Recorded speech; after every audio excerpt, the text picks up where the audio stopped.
So hello mga kalap trip, Mami Andas here. So for today's video po, another healthy and quick recipe from Mami Anda. At syempre, hindi po mawawala ang ating healthy drinks from Lap Trip Fresh Fruit, Calamansi, and Lemon Concentrate, rich in vitamin C and pang-boost ng immune system. So ayan po, laga po tayo for today's video. Request po yan ni Shaq. So ayan mga kalap trip, pre-pressure cooker ko na po yan kasama ang maraming sibuyas at gulay na leeks.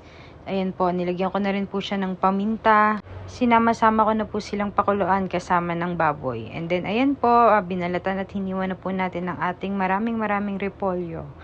And then hiniwan na rin po natin ang saging na saba. Medyo hinog po yan para po medyo manamis po at sumama po sa sabaw. And then instead of patatas po, ang gamit po natin is kamote. Favorite po kasi ni Shaq yan, pero ang tawag niyo dyan is patatas. Ayan po, masarap po kasi ang kamote sa laga. Medyo may twist po yung lasa ng sabaw. Medyo manamis po siya. Kaya po, instead of patatas, kamote po ang gamit namin.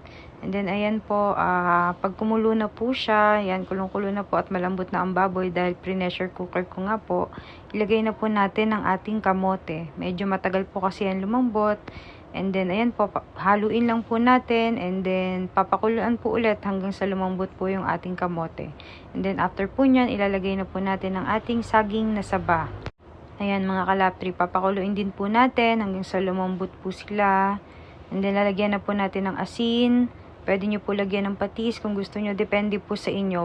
Wag nyo lang po alatan. Tansyahin nyo na lang po yung pagtitimpla kasi po madali naman po siyang habulin kung matabang. Pwede naman po tayong mag-add ng asid or patis po ulit. Kami po kasi yan na po yung kanin and ulam namin, so kaya po dapat po medyo tama lang yung lasa. And then yan po, pag malambot na po yung kamote and saging, ilalagay na po natin yung repolyo. And then saglit lang po natin yan papakuluin kasi para mas steam lang po ng konti yung repolyo. Mas masarap po kasi siya pag hindi overcook. So, ayan po mga kalatrip, kaya sobrang dami pong repolyo nilalagay ko sa laga kasi yan na po yung nagsiserve as kanin po namin, substitute sa kanin. So, ayan po, and then yung konting baboy po sa laga, yan naman po yung ulam, for protein naman po. And then, for fiber naman po yung gulay. And then, ayan po, nagayat na rin po ako ng isang pirasong cucumber. Nilagay ko po yan sa isang tumbler na 1 liter at nilagyan ko po ng tubig. Ayan mga kalap trip ang ating healthy drinks for today's video. Ayan, nilagyan ko po ng Lap Trip Fresh Fruit Concentrate, Calamansi.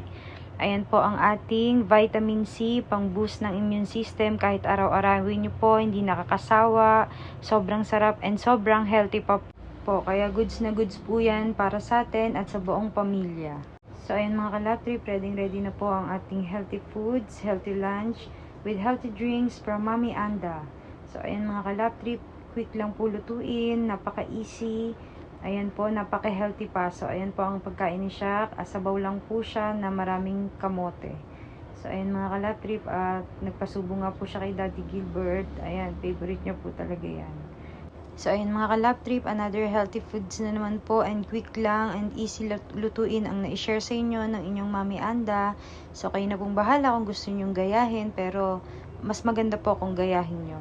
Ayan, pwede nyo naman pong ilagay dyan is pechay na rin. Bahala na po kayo kung anong gulay ang gusto nyo. Yan po kasi yung nabili ngayon, kaya repolyo po ang nilagay namin. Ang importante po, lagi po tayong may gulay everyday.